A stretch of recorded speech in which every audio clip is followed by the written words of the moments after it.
Hello everyone, good morning. আমি সুপ্রিয়া। আমার নতুন একটা ব্লগে সবাইকে ওয়েলকাম। মনপ্রিয়া ব্লগে সবাইকে ওয়েলকাম জানাই। তো সবাইকে মকর সংক্রান্তির অনেক অনেক শুভেচ্ছা। সবাই তোমরা পিঠে পুলি খাচ্ছ, বানিয়েছো বাড়িতে, আমরাও করব। তো সেই জন্য এখানে দেখো আমি লেপছি গোবর মাটি জল দিয়ে, আর বড়ি একটু কাজ করে দিচ্ছে। এই মাটিগুলো অন্যের জায়গায় পড়ে আছে, সেগুলোই আর কি টানছে, কারণ এখানে পিঠে দেওয়া হবে ভোরবেলা, সেই জন্য একটু লেপা পোছা করছি।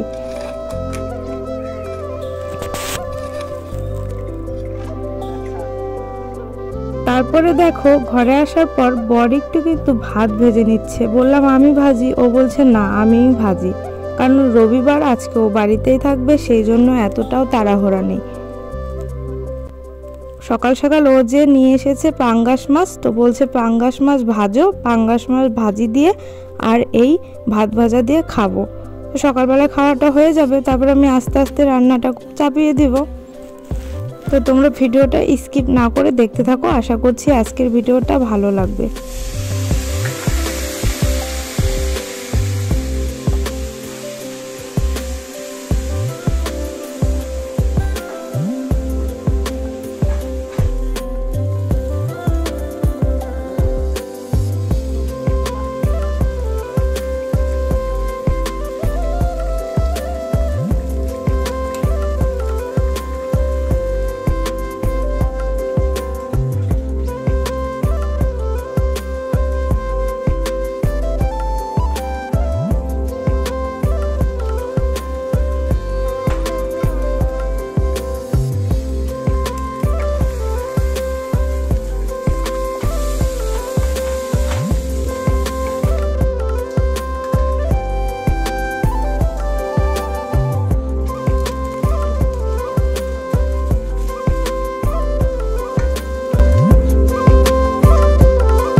তেলের মধ্যে মাছটা দিলে না ফাটফাট করে ফুটবে, সেজন্য একটু তেলে দেব, দূর থেকে দিয়েই অনেক দূর চলে যাবো, এরকম একটা টার্গেট নিয়ে আছি।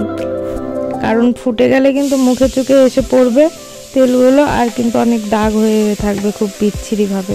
কারণ আমি এই ছ্যাঁকাটা অনেকবার খেয়েছি, সেই জন্য আমি জানি যে কতটা কষ্ট তেলের ছিটা খেলে।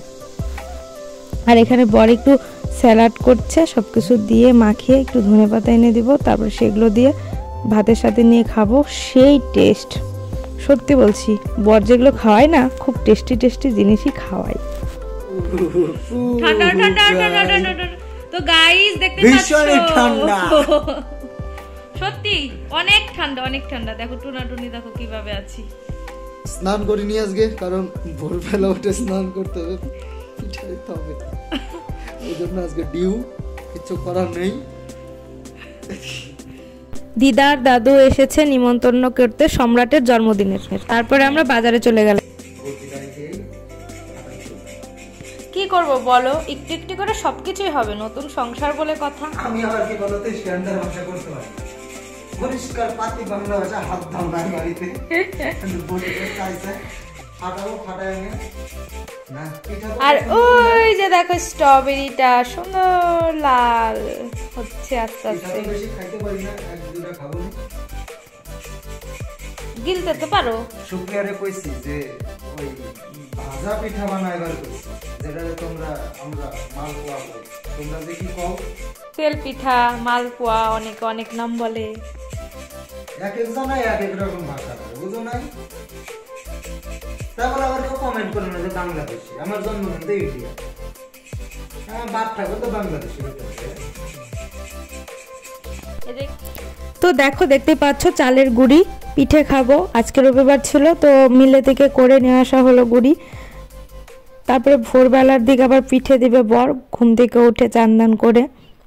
এখানে দেখো তেল, চিনি, দুধ, তারপরে খেজুর গুড়, সব কিছু পিঠে বানানোর জন্য নারকেল এনেছি, সব কিছু আনা হয়েছে। নারকেলটাও ফাটাচ্ছে দেখতে পেলে। আর সব সবজি এনেছি। এক সপ্তাহের বাজার তো একদিনেই করি আর কি, জানোই তোমরা, ভিডিওতে দেখোই। তো তোমরা ভিডিওটা দেখতে থাকো। আজকে অনেকটা আর কি পিঠে করে রাখবো, কালকে সকালবেলাতেও করব। আমাদের আবার নিয়ম আছে, আজকের দিনেই আর কি খোলা পোড়াতে হয়, এরকম নিয়ম আছে, সেই জন্য আজকে পিঠেটা করব, কালকেও করব। আমি গুছিয়ে এখানে রাখবো, রেখে তারপর তোমাদের সাথে আবার দেখা হচ্ছে। না, নারকেলটা সত্যি ভালো, দারুণ সুন্দর নারকেল। সরে করে দিলাম পিঠা। তো ফার্স্টে চিতই পিঠা, কিন্তু পিঠাটা খুব একটা ভালো হচ্ছিল না, গ্যাসে করছিলাম, সেই জন্য যদি উনান থাকতো তাহলে খুব সুন্দর হয়ে হতো আর কি, ফুলতো ভালো হতো। তো সেই জন্য অল্প কয়টাই করলাম। এখানে আমি তেল পিঠা করছি, আর কালকে করব কলি পিঠা আর পাটিসাপটা। আজকে তেল পিঠা আর টুসিটা আর কি বানিয়ে করে রাখবো, আর খিরসাটা করে রাখবো কালকে, তাহলে তাড়াতাড়ি হবে কলি পিঠাটা বানানো। তো ভালোই হচ্ছিল, তেল পিঠাটা খারাপ হচ্ছিল না। তো বানাচ্ছিলাম আর বর আমাকে খাওয়িয়ে দিচ্ছিল দেখতে পেলে। আর এখানে আমি এই যে টুসিগুলো কেটে নিচ্ছিলাম, তারপরে নারকেলগুলো কুড়িয়ে খিরসাটা করবো আর কি। আর অনেকটাই রাত হয়ে গেছে, 11টা কিন্তু বেজে গেছে আমার পিঠাটিটা করতে করতে। তো ভিডিওটা এই পর্যন্তই ছিল, আবার তোমাদের সাথে নেক্সট ব্লগে দেখা হচ্ছে। ততক্ষণ তোমরা ভালো থাকো, সুস্থ থাকো, টাটা, বাই বাই।